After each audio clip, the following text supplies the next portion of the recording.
Well, good morning, everybody. It's the 18th of March, 2015. My name is Thomas T. Ryan, and we are trend following daily and weekly swing traders. Publish a newsletter at ttryanco.com. Stop by there, get a 30-day free trial. We don't take any credit cards on the website there. I mean, not for the free trials anyway. We'd love to have you on board. Check out what we're doing. You may enjoy it. We're currently having a good year so far this year. As I said, it's the 18th of March. We're currently up almost 7% on our swing trades. We're up about 2% on our daily trades versus the market, which is flat. And actually, the Dow is dipping in and out of being negative right now. As usual, I'm going to go and take a look at a couple of things that we do here and show you how we pick some of these trades. This is not complicated. If you want to subscribe to our service, we do all the work for you. We hand you the trades. You just execute on them. If you want to learn how to do this yourself, happy to show you how to do it. We're currently in Apple, AAPL. This is one of our daily trades. I'm going to show you how we do this. So we're starting here today with Apple on the daily time frame. This is the daily chart right here. This is monthly, weekly, daily, hourly, and 10-minute. So here we are on the daily chart right in the middle. The stock a few days ago was oversold by the stochastics, both the 5-period and the 12-period stochastic in this case. Generally, we follow the 5-period stochastic, but both were oversold in this case. So that's what first brings us to the attention of the stock, or brings the stock to our attention.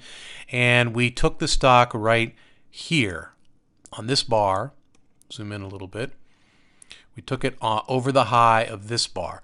And you can see this was a very strong, what's referred to as a key reversal. You have almost a full bullish engulfing green candle here taking out this red candle, but a big down red candle beaten out by a big solid green candle right afterwards.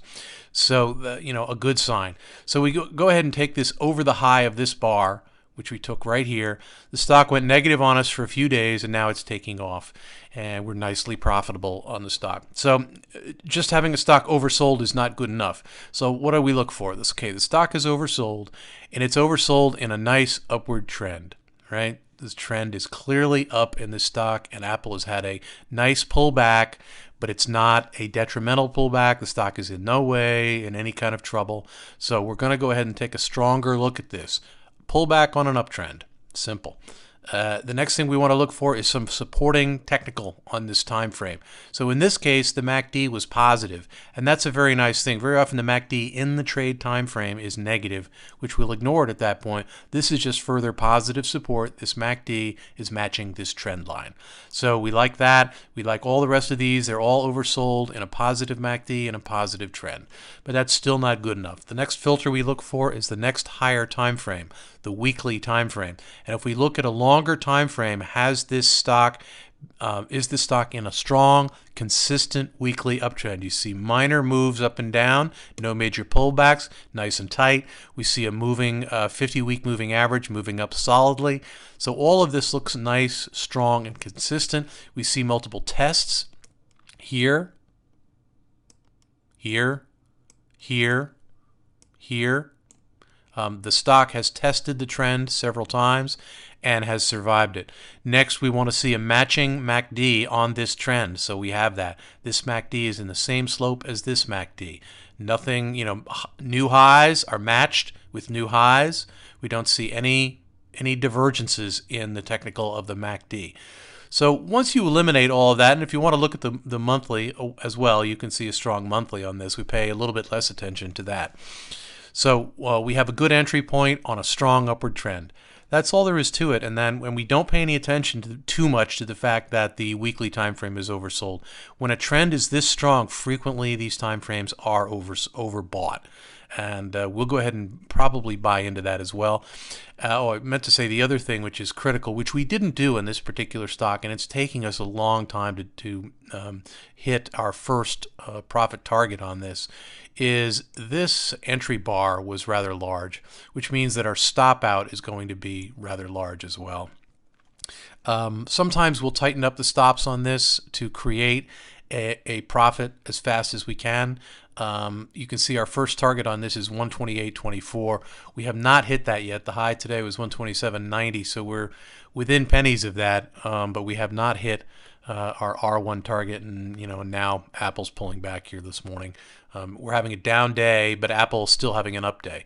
You can see up here the Dow today is actually down almost 100 points, but Apple is still having a strong up day, and that happens to us frequently. Where we've got good enough strong positions when you're trading with the trend, you're probably going to be able to survive pull downs much more easily. See if I've got another one here for Apple's currently our only long. I'll show you another one though. This is one nobody ever shows you their losers. I'll show you a loser. MHK. We bought into this right here over this high, and the stock has pretty much all the same characteristics as Apple. The MACD is up, but not enough. The MACD has now broken this trend right here, and perhaps that's something that we should have looked at a little more carefully. It had broken, I think, when we went into it right here. The MACD is still not completely. Yeah, MACD had broken its uptrend. So we didn't have MACD support in the time frame. We were oversold right here. So we did everything that we would typically do. We bought at an oversold position. We bought with a matching uptrend, a matching MACD, half decent MACD here. Good solid uptrend over here too, although you could say that MHK was so significantly overbought on a longer term time frame that this was not going to turn into a positive move for us. The stock has not pulled back a lot, but it has stopped us out. So MHK was a stop out loss on our daily trades. No fun, but that happens. We're currently running, I think, about a 75% win rate. So we don't get upset when we have these losers like this. Nobody has a 100% win rate. It just isn't going to happen. So MHK was a loser actually for us today. We'll show you another one. ALB. This was a weekly trade. We're in this right here. So when we do weekly trades, we want to focus on the weekly time frame first. So we went into this trade right here. Excuse me, right here on that low.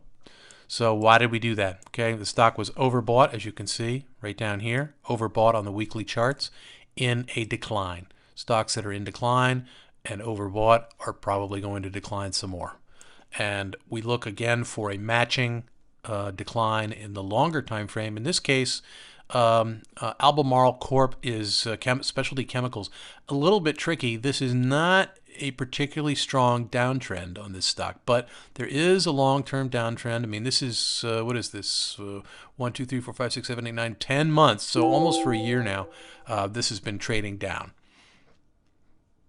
And because it's trading down, trending down right here, and we have a long-term matching MACD. So this MACD is seriously in decline. This looked to be enough support to say, all right, we've got a MACD that's going down, and it's been in divergence also. So it's now reconciling the divergence, and this is all going down here. It was overbought, matching MACD going down here. We had 2 or 3 good indicators that are going to match up to what we need to go ahead and take this trade. So that's what we did. We've already cleared our 1-hour profit on this. We're on our way to a 2-hour profit as well, though it's a little ways off. Many of these, again, we would look for the same kind of thing, a narrow bar at the trade entry point right there. We didn't particularly have it. Actually, that was the entry point right there. We didn't have a particularly narrow bar, not as narrow as I would have liked. I think part of the problem we're running into right now is we're getting a lot of these wild days and weeks that are going up and down all over the place. So it's hard to say when you're going to have, it's hard to find narrow bar ends to a particular trend. So this trend did not narrow as much as we would have liked to, but you did get a full bearish engulfing. That's a full bearish engulfing week against this week here. Another very positive, or very negative in this case. This is a short. So that's how we do it. We're trend traders. We're looking for the downtrend, and we're looking for overbought opportunities on a downtrend, or we're looking for oversold opportunities on an uptrend. So that's the story. Love to have you join us, Thomas T. Ryan and Company. Daily and weekly trend following swing traders. Visit us at ttryanco.com for a 30-day free trial.